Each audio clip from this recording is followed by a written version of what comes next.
Hi, everyone. This is Al Woods from Woods Recruiting. Today, we're going to talk about there are more unranked student athletes than ranked ones.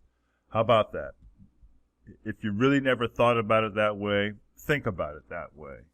There's a lot of student athletes who don't have a number next to their name, and somehow they manage to still get recruited for college, and even a whole lot of them end up going to Division I. So for those who think they have to have a ranking, that it's a major requirement, that you got to go out and play in all of these showcases to get a ranking, you don't have to. I really don't think it's that important. Rankings are just for conversation, nothing more, nothing less. It was created, in my opinion, by those who love to follow high school sports, and serious debate was conducted about who are the best players in the city or the conference, the region, the area, the state, the top ranked player in the state, so on and so forth. Conversation. Because way back in the day, years and years ago, 40, 45, 50 years ago, there really wasn't any rankings. It was just conversation. It was just information in the newspaper, and it was debatable. And so that's how I believe it all started. And then they created these rankings and created more discussion. But how can you rank players when all these student athletes have not competed against one another? So you're going to give someone they're the number 2 ranked player in the state. in the state. I don't see how you can do that when that player hasn't played against everyone. So it's kind of like it's just someone giving their opinion on what they think that player is. I think you have rankings, and then they'll cut it off at some point. Here are the top 50 players in a particular state or a particular sport, but then who is the 51st ranked player, the 52nd, the 53rd? Are they not any good? Or how do we know they're not as good as the 40th ranked player? So it's kind of crazy to me to give rankings. And then you just shouldn't get so hung up on having that number next to your name. I just don't think it's that important.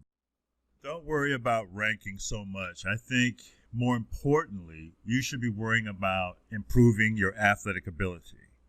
That number next to your name is a nice gesture. It's a validation of your athletic ability, your talent, your skill.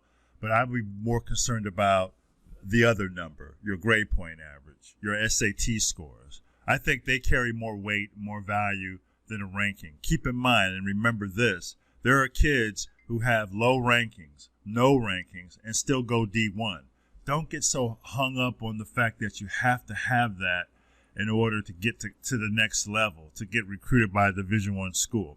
I think if you're out there showcasing your talents, giving it 110%, maybe even more than that, in front of coaches when they see you play, or even if they're not there to see you play, put something on video. That can speak for you when you can't speak directly to the college coach.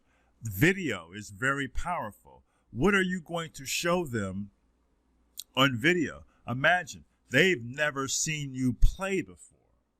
They have no idea what you can do. And you're worried about a ranking when you should be more worried about how you're going to perform athletically in front of all of these coaches. How are you going to get it done academically to impress all of these coaches? Rankings are just a way for college programs to know who you are. You know, I had this situation a few years ago. I was talking with this one father, and his son, middle school age basketball player. They were from New York, and they went about raising money so their son could attend this showcase in California.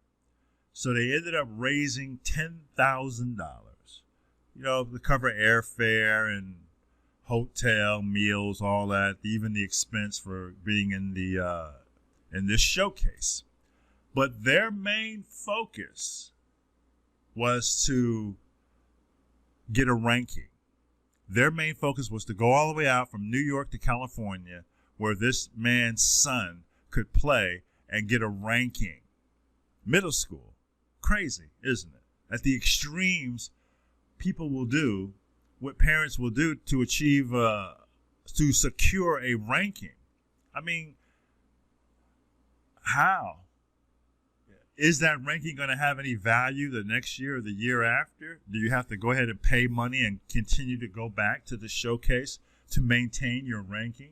How do they judge you, your ranking?